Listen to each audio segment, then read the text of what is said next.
हरे कृष्ण।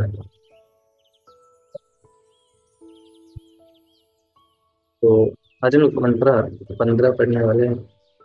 एक बार मैं सोच करता हूँ। तो इसको आप में से कौन आज पढ़ने वाले हैं? तो हैंड कर सकते हैं।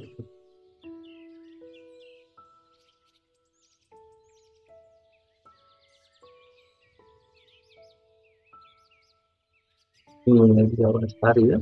हरे कृष्णा।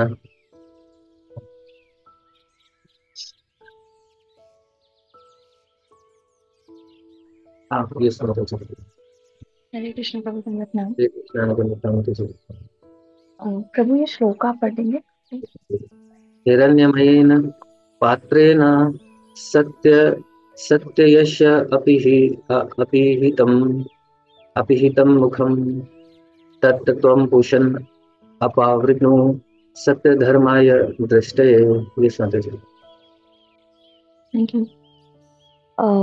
हिरण अ, हिरण्मयेन स्वर्णिम तेज वाले पात्रेण दीप्त आवरण से सत्य से परम सत्य से अपिहितम प्रच्छन्न मुखम चेहरा मुंह को तत् वह आवरण तुम पूषण हे पालक अपावरणु कृपया हटा लीजिए सत्य शुद्ध धर्माय भक्त के लिए दृष्टाय प्रदर्शन हेतु। अनुवाद। हे भगवान, हे समस्त जीवों के पालक, आपका असली मुखमंडल तो आपके चमचमाते तेज से ढका हुआ है। कृपा करके इस आवरण को हटा लीजिए और अपने शुद्ध भक्त को अपना दर्शन दीजिए। भगवत गीता 24 24 है क्या? ये एक बार चैट पर लिख सकते हैं। सॉरी, मैं कई दिनों से सोच रहा था कि 1 2 3 एक बार वापस से सीखूं। 14.27 ओके ठीक सर, है। 14.27 में आपने साकार रूप के दे दीप्तमान तेज ब्रह्म ज्योति का वर्णन भगवान इस प्रकार करते हैं। ब्रह्मांडों ही। ब्रह्म थैंक यू ब्रह्म प्रभु। ये साथ ब्रह्मणो हि प्रतिष्ठाहम् अमृत अमृतस्याय व्यवस्यय च शाश्वतस्य च धर्मस्य सुखस्य क्रांतिकस्य च। मैं उस निराकार ब्रह्म का आधार हूँ जो अमर अविनाशी तथा शाश्वत है और जो परम सुख का स्वाभाविक पद है। ब्रह्म, परमात्मा तथा भगवान एक ही परम सत्य के तीन पहलू हैं। ब्रह्म ऐसा पहलू है जो आरंभकर्ता व्यक्ति के लिए सहजगम्य है। परमात्मा स्वरूप उनके द्वारा अनुभव गम्य होता है जिन्होंने और आगे प्रगति कर ली है। और भगवान साक्षात्कार तो परम सत्य की चरम अनुभूति है। इसकी पुष्टि भगवत गीता 7.7 में की गई है, जहाँ पर भगवान कृष्ण यह कहते हैं कि वे परम सत्य की चरण धारणा है। मतः परंतरम न्यायतः। अतः कृष्ण ब्रह्म ज्योति एवं सर्वव्यापी परमात्मा दोनों के स्रोत हैं। Bhagavad Gita 20 point sorry 52। 10.42 में कृष्ण आगे कहते हैं, अथवा बहुनेतेन किम ज्ञातेन तर्वार्जुन विष्टभ्यामिदं न मे कांक्षेन स्थितो जगतः। लेकिन हे अर्जुन, इस सारे विशद ज्ञान की क्या आवश्यकता है? मैं अपने एक अंश मात्र से इस समग्र ब्रह्मांड में व्याप्त होकर इसको धारण करता हूँ। इस तरह अपने एक स्वांश सर्वव्यापी परमात्मा स्वरूप से भगवान संपूर्ण भौतिक विराट सृष्टि के पालन करते हैं। साथ ही वे आध्यात्मिक जगत में जो कुछ व्यक्त है उसके पालन करता है। अतएव ईशोपनिषद में इस श्रुति मंत्र में भगवान को पूषण अर्थात चरम पालक के रूप में संबोधित किया गया है। पूर्ण पुरुषोत्तम भगवान श्री कृष्ण सतत दिव्य आनंद से पूरित है।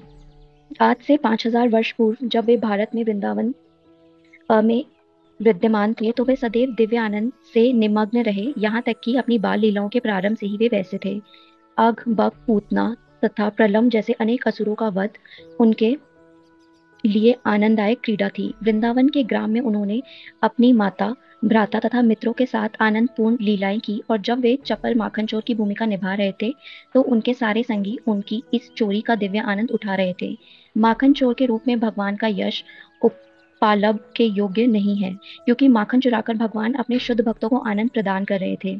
भगवान ने वृंदावन में जो कुछ भी किया है वह सब उन्होंने अपने संगियों को आनंद प्रदान करने के लिए किया था। भगवान ने ये लीलाएं उन शुष्क मनोधर्मियों तथा तथाकथित हठ योग के उन कलाबाजों को आकृष्ट करने के लिए की जो परम सत्य की खोज करना चाहते थे।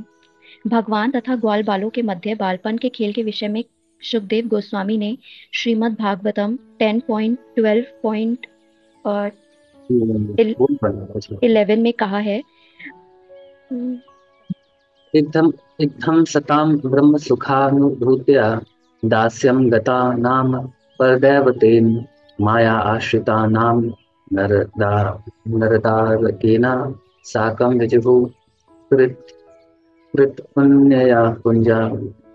ज्ञानियों द्वारा निराकार आनंदमय ब्रह्म के रूप में अनुभव किए जाने वाले पूर्ण पुरुषोत्तम भगवान, जिनकी पूजा भक्तों के द्वारा परमेश्वर रूप में दास्य भाव में की जाती है, और संसारी लोग जिन्हें सामान्य मनुष्य मानते हैं, वे उन ग्वाल बालों के साथ खेले जिन्होंने अनेक पुण्य कर्मों के संचय के फलस्वरूप यह पद प्राप्त किया था।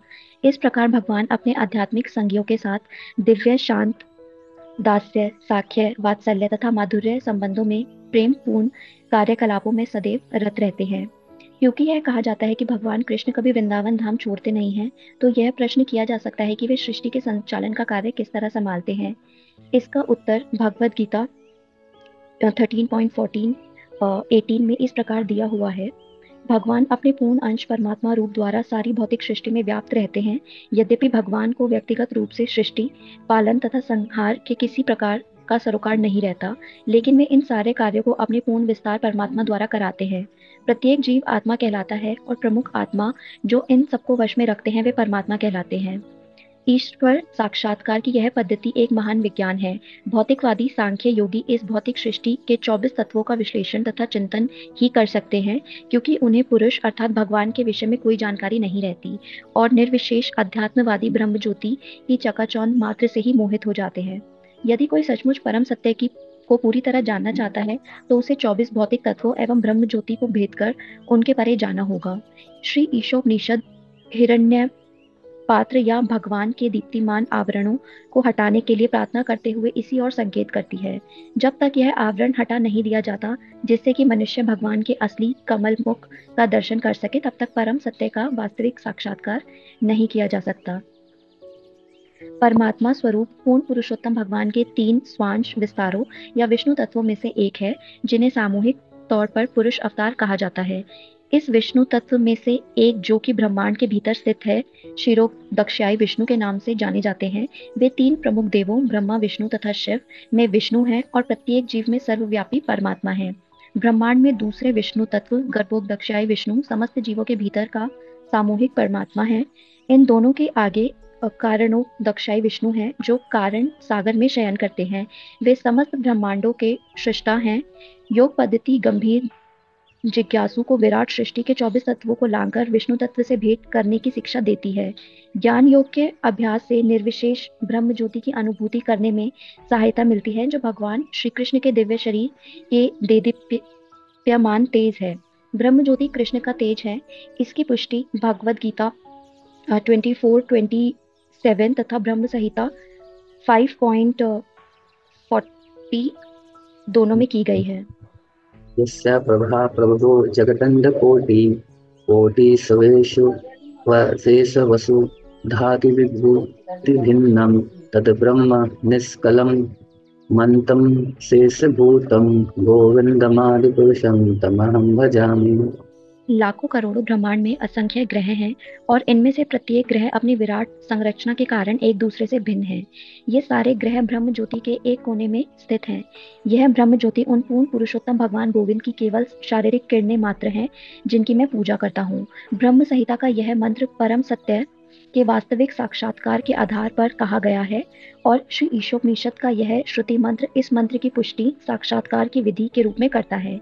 यह ईशोपनिषद मंत्र तो भगवान से की गई एक विनत प्रार्थना है कि वे ब्रह्म ज्योति के तेज को हटा दें, जिनसे उनकी वास्तविक मुख का दर्शन किया जा सके। इस ब्रह्म ज्योति के तेज का वर्णन मुंडक उपनिषद 2.2.10-12 के कुछ मंत्रों में विस्तार पूर्वक किया गया है। हिरण्यमय परिकोशे विरजं रहं निष्कलं तच्छुभ ज्योतिषां ज्योतिस्तज्ञातात्मविदो विदो न तत्र सूर्यो भाति न चन्द्रतारकं नेमा विधुतु भान्ति कुतयो मुग्ने तमेव भान्तमनु भाति सर्वं तस्य भाषा सर्वमिदं विभाति ब्रह्मवेदमृतं पुरस्ताद ब्रह्म पश्चाद ब्रह्म दक्षिणशोत्तरेण अधश्चोर्ध्वं च प्रसिद्धं ब्रह्म वेदं विश्वमिदं वरिष्ठम्। भौतिक आवरण के उस पार आध्यात्मिक क्षेत्र में अनंत ब्रह्म ज्योति है, जो भौतिक कल्मश से सर्वथा रहित है। उस तेजस्वी श्वेत प्रकाश को अध्यात्मवेत्ता सब प्रकाशों में सर्वोत्तम प्रकाश के रूप में जानते हैं। उस क्षेत्र में प्रकाश के लिए सूर्य, चंद्र, अग्नि या विद्युत की आवश्यकता नहीं होती। निसंदेह भौतिक जगत में जो भी प्रकाश हमें देखने को मिलता है, वह उसी सर्वोपरि प्रकाश का परावर्तन मात्र है। वह ब्रह्म आगे भी है और पीछे भी है, उत्तर, दक्षिण, पूर्व और पश्चिम में भी है, एवं ऊपर तथा नीचे भी है। दूसरे शब्दों में वह सर्वोपरि ब्रह्म ज्योति भौतिक जगत एवं आध्यात्मिक जगत में सर्वत्र व्याप्त है। पूर्ण ज्ञान का अर्थ है कृष्ण को ब्रह्म ज्योति के मूल रूप में जानना। यह ज्ञान श्रीमद् भागवतम जैसे शास्त्रों से प्राप्त किया जा सकता है, जहाँ कृष्ण विज्ञान तथा विशद विवेचन हुआ है। श्रीमद् भागवतम में इसके रचयिता श्रील व्यासदेव ने स्थापित किया है कि प्रत्येक व्यक्ति भगवान की अपनी अपनी अनुभूति के अनुसार परम सत्य का वर्णन ब्रह्म, परमात्मा या भगवान के रूप में करता है। श्रील व्यासदेव यह कभी नहीं कहते कि परम सत्य एक सामान्य जीव है। जीव को कभी भी सर्वशक्तिमान परम सत्य नहीं मानना चाहिए। यदि जीव ऐसा होता तो फिर उसे भगवान से यह प्रार्थना करने की आवश्यकता ना पड़ती कि वे अपना दीप्यमान आवरण हटा ले, जिससे जीव उनके वास्तविक कलमुख का दर्शन कर सके। निष्कर्ष यह है कि ये समझना निष्कर्ष प्रभु करना है ना, कंटिन्यू। हाँ जी, निष्कर्ष यह है कि जिस मनुष्य को परम सत्य की शक्तियों की जानकारी नहीं होती, उसे निराकार ब्रह्म की अनुभूति होती है। इसी प्रकार जब किसी को भगवान की भौतिक शक्तियों की अनुभूति होती है, किंतु उनकी आध्यात्मिक शक्तियों का ज्ञान नहीं रहता या अल्प ज्ञान रहता है, तो उसे परमात्मा का साक्षात्कार होता है।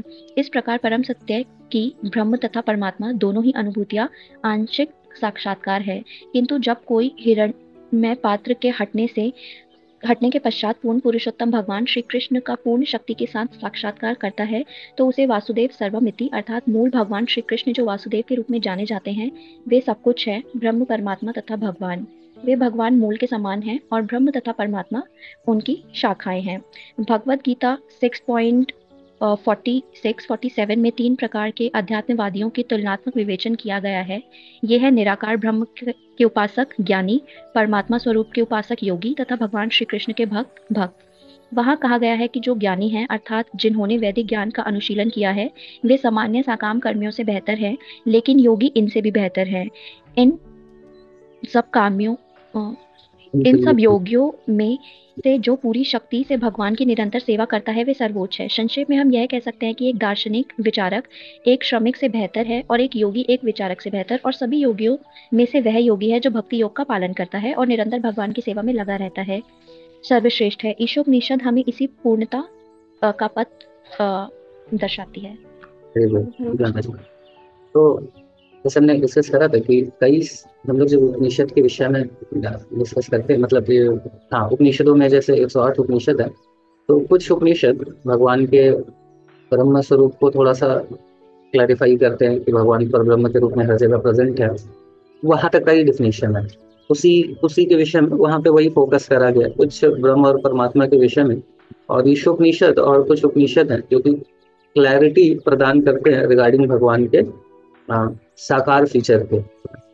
तो यहाँ पे अभी जो हम लोग देख रहे हैं बहुत इंपॉर्टेंट वर्ड्स है यहाँ पे, मतलब क्लियर कट, इसमें कोई संशय छोड़ा नहीं जा रहा है। क्लियर कट यहाँ पे बताया जा रहा है कि हम जो भगवान ब्रह्म है या फिर परमात्मा है, तो हम लोग जैसे श्रीमद् भागवतम में भी बताया गया ना, भगवान ब्रह्मेति परमात्मेति भगवान शब्द थे, ये भगवान का 3 फीचर है, ब्रह्म फीचर है, परमात्मा फीचर है और भगवान फीचर है जो साकार रूप है ना।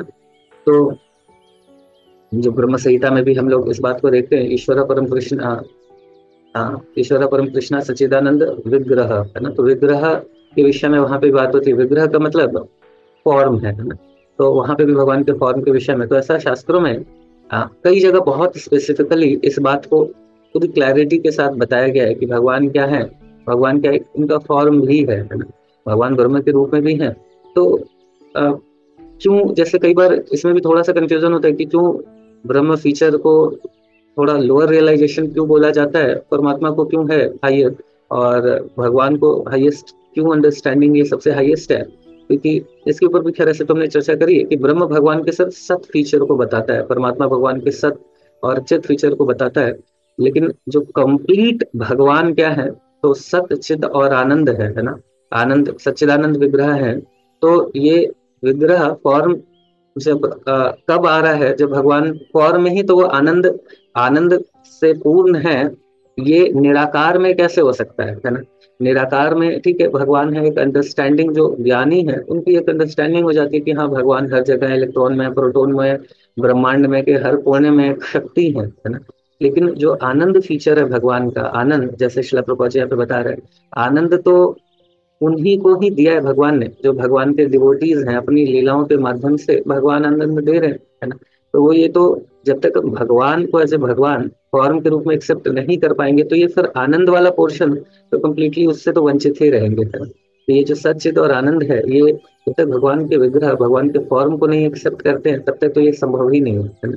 और यहाँ पे बहुत सुंदर बताया बताया जा रहा है वर्ष में कि क्या है, हे समस्त जीवों के पालक, आपका असली मुखमंडल तो आपके चमचमाते तेज से ढका हुआ है ना। कृपा करके इस आवरण को हटा लीजिए, है ना, और अपने शुद्ध भक्त को अपना दर्शन दीजिए, है ना। तो भगवान, इवन भगवत गीता में भी यही इंसिडेंस होता है ना, कि भगवान जब भगवान अपने टीचर को दिखाते हैं कंप्लीट अपना, जब बोलते हैं मैं तो देख नहीं पा रहा हूँ, है ना, भगवान फिर कहते हैं अच्छा ठीक है, मैं आपको शक्ति प्रदान स्पेशली करता हूँ।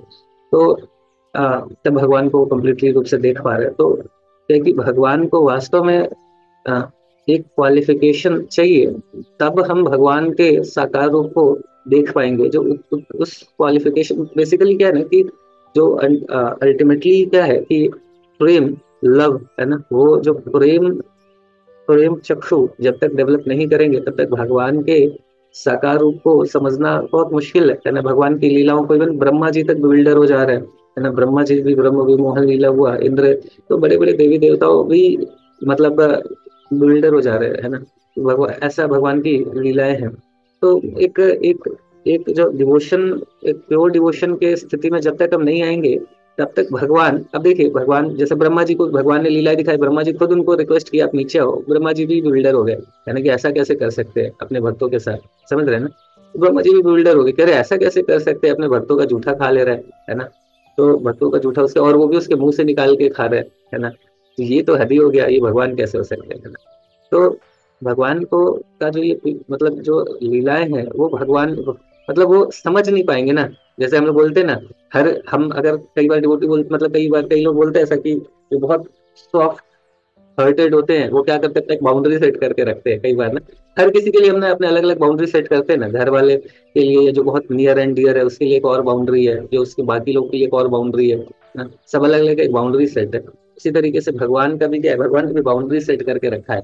वो अपना जो कंप्लीट फीचर, कंप्लीट जो अपना साकार फीचर है जिसमें वो अपनी लीलाएं कर रहे हैं, वो सभी के साथ नहीं रिवील करेंगे। वो जो मोस्ट क्वालिफाइड जीवात्माएं है ना, उन्हीं के साथ है ना। वो तो हमारा सौभाग्य है, वो तो हमारा वो क्लियर कट, अभी जो हम भगवान को इस साकार रूप से देख पा रहे हैं, तो सिर्फ सिर्फ और सिर्फ हमारे गुरु परंपरा की कृपा है। नहीं तो वास्तव में भगवान के साकार रूप तक पहुंचना इतना आसान नहीं है। हम लोग तो totally way, it's only one and only causeless mercy of शिला प्रभुपाद, हमारी गुरु परंपरा की कृपा है, जिसके कारण हम मतलब भगवान के इतने साकार रूप को समझ पा रहे हैं, इन चीजों को समझ पा रहे हैं कि अच्छा भगवान ही है ना, भगवान ही स्रोत है सभी के। जैसे यहाँ पे भी बता रहे ना कि हाँ, यहाँ पे इसको बता रहे कि एक्चुअली यही स्रोत है, जो निराकार ब्रह्म का भी स्रोत यही है ना।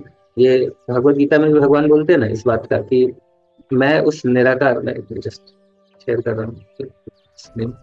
श्रील प्रभुपाद, मैं वही अभी देख रहा था कि क्या सुंदर तरीके से प्रभुपाद जी ने इतने इतने सारे रेफरेंसेस ले लेंगे कि एक चीज को एक्सप्लेन किया है। अब जैसे यहाँ पे देखिए, तो बता रहे कि मैं क्या हूँ, उस निराकार ब्रह्म का आधार हूँ, है ना, जो अमर अविनाशी तथा शाश्वत है ना। तो शाश्वत ये तो इस निराकार ब्रह्म के भी आधार कौन है, भगवान है। और ये समझना भी बहुत प्रैक्टिकली भी देखा जाए तो बहुत इजी है कि कोई भी ऐसा निराकार कुछ भी निराकार वस्तु ऐसा हो नहीं सकता है जो किसी आकार वाले चीज से नहीं निकले, है ना। जैसे एग्जाम्पल के लिए भगवान जैसे लाइट है ना, लाइट वो क्या है, निराकार है। लेकिन जिस ट्यूबलाइट से निकल रहा है उसका आकार है ना। तो उसी तरीके से स्मेल निराकार है, और जिस पुष्प से निकल रहा है उसका आकार है ना।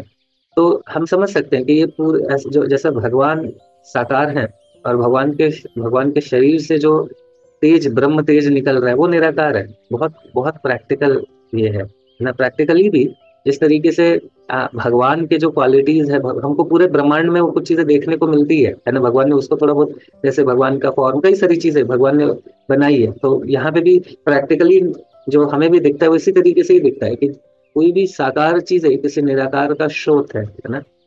हमें भगवान चारों तरफ भी वही चीजें दिखती है, तो भगवान उसी तरीके से भगवद गीता में बता रहे हैं कि ये क्या है, भगवान ही उसके उस ब्रह्म का भी स्रोत है। फिर आगे श्रीमद् भागवतम में भी इसी चीज को एक्सप्लेन किया जा रहा है। ये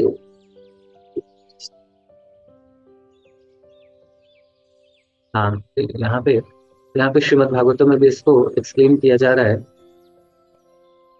हाँ, यहाँ पे भी है कि ज्ञानियों द्वारा निराकार है ना, आनंद में ब्रह्म के रूप में अनुभव किए जाने वाले पूर्व पुरुषोत्तम भगवान, जिसकी पूजा भक्तों के द्वारा परमेश्वर रूप में दास्यम भाव में की जाती है, और संसारी लोग जिन्हें सामान्य मनुष्य मानते हैं, वे उन बालों बालों के साथ खेले जिन्होंने अनेक पुण्य कर्मों के संचय के फलस्वरूप यह प्रदान पद प्राप्त किया था। बेसिकली ये जो पुण्य कर्म का मतलब पायस, नॉर्मल पायस एक्टिविटी नहीं है। शास्त्रों में कई बार जो भक्ति से रिलेटेड जब पुण्य के विषय में बात किया जाता है, तो उसको फिर आध्यात्मिक स्वीकृति कहते हैं। उसको हम आ, वो नॉर्मल पुण्य जैसा नहीं है, नॉर्मल पाप और पुण्य जैसा। नॉर्मल पाप और पुण्य सिर्फ हमारे मतलब हमारे जीवन को कंफर्टेबल कर सकता है या अनकंफर्टेबल कर सकता है। नॉर्मल पाप, जितना हमने पाप पुण्य करा है उसके हिसाब से जीवन कंफर्टेबल रहेगा या अनकंफर्टेबल होगा, है ना। तो ये है। लेकिन ये जो आध्यात्मिक पुण्य कर्म मतलब क्या है, आध्यात्मिक स्वीकृति है, ठीक है। तो ये यहाँ पे भी यही चीज श्रीमद् भागवत में बताया जा रहा है कि वही भगवान को जो ज्ञानी लोग हैं किस रूप में समझ रहे हैं, निराकार रूप के रूप में, है ना। लेकिन वही भगवान अपने अपने मतलब जो ओरिजिनल फॉर्म में क्या कर रहे हैं, तो अपने बाल बालों के साथ खेल रहे हैं, है ना।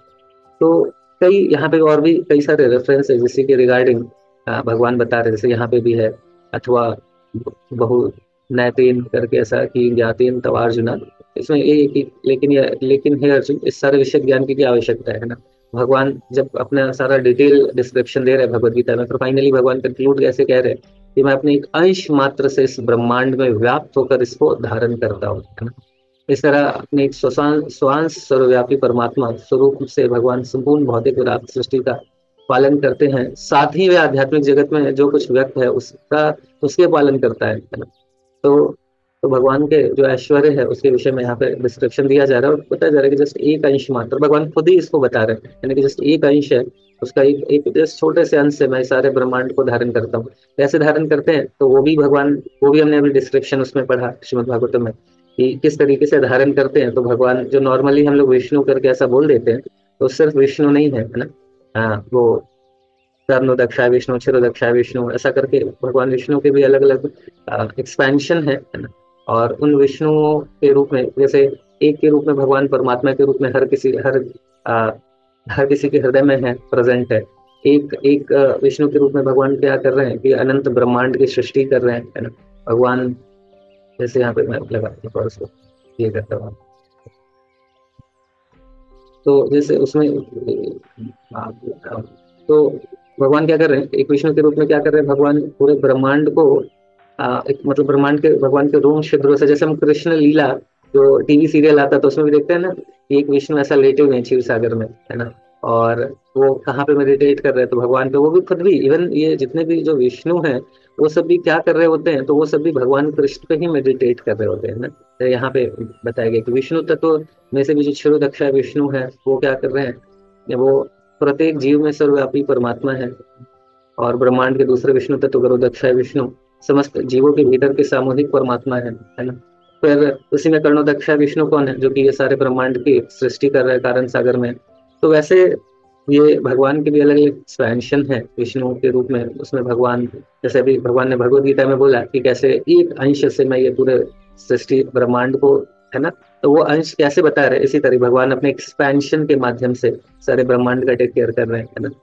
तो बहुत सुंदर तरीके से भगवान यहाँ पे भगवान के ऐश्वर्य और उनके साकार रूप का डिस्क्रिप्शन दिया हुआ है। तो ठीक है, इसके ऊपर हम लोग थोड़ा सा डिटेल में चर्चा कल और करेंगे। तो कल हम लोग थोड़ा टाइम भी ज्वाइन कर सकते हैं, क्योंकि शुरुआत से ही आज हमने सारा एक साथ पढ़ लिया। कल थोड़ा हम लोग उसको डिटेल में डिस्कशन ही करेंगे इसी के ऊपर, और फर्दर डिटेल डिस्कशन। ठीक है, तो अभी के लिए थोड़ा रुकते हैं, किसी का कुछ प्रश्न है तो पूछ सकते हैं।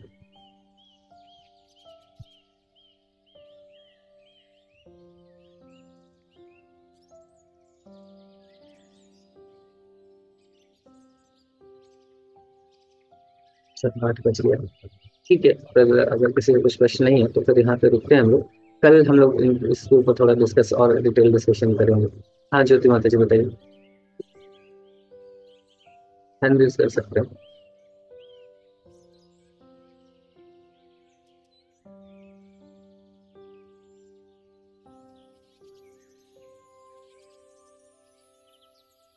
अपने आप को म्यूट कर सकते हैं, चंद्रकांता माता जी। हाँ माता जी, यस। हरे कृष्णा प्रभु जी। हरे दंडवत कृष्ण कृष्ण, धन्यवाद माता जी। प्रभु जी, मुझे उसके बारे में पूछना है कि जो हम भोग लगाते हैं उसमें मैंने सुना है लाल चीजों का भोग नहीं लगाते हैं, तो क्या टमाटर ये सब, गाजर ये सब भगवान जी को नहीं लगाते हैं भोग में? नहीं माता जी, ऐसा तो नहीं है, मंदिर में भी लगाते हैं भोग टमाटर का। जगन्नाथपुरी में टमाटर नहीं लगाते हैं, क्योंकि वो भारत से नहीं आया है, बाहर से आया है, ऐसा करके कुछ चीजें रेस्ट्रिक्टेड है। लाल का तो कोई ऐसा दिक्कत नहीं है। और बाकी ऐसे बाकी अन्य मंदिरों में, इस्कॉन के अलावा भी जो अन्य मंदिरों हैं उसमें भोग लगता है टमाटर और गाजर का, कोई इशू नहीं है ना। हरे कृष्ण प्रभु जी, दंडवत प्रणाम। हरे कृष्ण अनंता। हाँ प्रभु जी, मैं पूछ रही थी जैसे जैसे मतलब भगवान को सर्व करते हुए अगर जैसे कोई त्रुटि हो जाए, कोई गलती हो जाए, तो फिर मतलब उसको कैसे ठीक किया जा सकता है? जैसे मान लीजिए कुछ ऐसा हो गया जो हमें पता नहीं होता कभी कभी, जैसे जैसे घर में विग्रह होते हैं और उनको उनकी सेवा कर रहे होते हैं हम, तो अगर जैसे कुछ चीजें हमें पता नहीं होती, क्लास में सुन करके पता चलती है, तो फिर क्या करें कि जो गलती हो गई है वो अब भगवान माफ कर दे उसके लिए। तो ये पूछना था प्रभु जी। कोई बात नहीं, तो जैसे बहुत परेशान होने की आवश्यकता नहीं थी, नहीं है, क्योंकि हम लोग को पता नहीं क्या ही क्या करते थे जब तक नहीं पता था। तो ठीक है, धीरे धीरे जो चीजें एटलीस्ट हमें समझ में आ रही है उसको हम गलत ना करें। बाकी जो पहले हुआ है उसके लिए भगवान से क्षमा मांग सकते हैं, भगवान ऐसे बहुत दयालु है ना। तो और प्रभु जी, एक और क्वेश्चन था मेरा, मतलब मैं बहुत टाइम से ना क्लासेस में आ नहीं पा रही थी क्योंकि मेरी बहुत तबीयत खराब रही थी। स्टिल मुझे ये पूछना था प्रभु जी, जैसे जो फॉल्स ईगो होता है वो मतलब हम उससे इतना ज्यादा अटैच क्यों होते हैं? अगर हम लोग मतलब जैसे ये डिसाइड भी करते हैं कि जैसे प्रभु जी कि आज जैसे मैं विनम्र भाव से रहूंगा और मैं बहुत अच्छे से रहूंगा और मैं किसी को परेशान भी नहीं करूंगा, लेकिन प्रभु जी ऐसा क्यों होता है कि हम लोग सोचते तो हैं लेकिन जब कोई हमें कुछ नेगेटिव बोल देता है या कुछ भी ऐसा कर देता है तो वो तुरंत एक भाव आ जाता है कि इसने मुझे ऐसे कैसे बोल दिया। प्रभु जी ये पूछना था मुझे। आइडेंटिटी क्राइसिस है माता जी, हमें हमारे लिए। हमारे पास क्या है ना, हम सब आइडेंटिटी क्राइसिस में हैं। हमें वास्तविकता में हम आत्मा है ये रियलाइजेशन ही नहीं है अभी, इसीलिए ये सारी समस्या है ना। जितना हम ग्रेजुअली इस बात को समझते जाएंगे कि हम आत्मा है ना, उतना ही ये सारी चीजें हमारी निकलती चली जाएंगी। तो ये रियलाइजेशन कि हम आत्मा है, हम ये शरीर नहीं है, ये रियलाइजेशन भी ग्रेजुअली ही होगा, धीरे धीरे ही होगा। तो इसलिए मतलब ठीक है, हम कुछ प्रयास तो जरूर करना चाहिए कि हमारा पॉलिसी को ये सारी चीजें हो निकले, ये सब तो है ही। बट ये ग्रेजुअली जैसे जैसे हमारी जेन्युइनली हम आध्यात्मिक प्रगति करेंगे ना, और जितना ज्यादा सिचुएट होते जाएंगे अपने आप में कि हम कौन हैं, उतना ही ये हमारा पॉलिसी को ये सारी चीजें, क्योंकि ये कोई नेचुरल नहीं है, आत्मा का नहीं है ना, ये तो जस्ट मन का ही एक है। मन में अनेकों अनेकों अनुभव स्टोर्ड है, उसी के कारण है। तो ये मन जब साफ होगा है ना, नाम जप के माध्यम से, तो हमारा मन साफ होगा, शास्त्रों के अध्ययन से जब हमारा इंटेलिजेंस साफ होगा, तो ये सारी चीजें क्लियर हो जाएंगी। हरे कृष्णा कृष्ण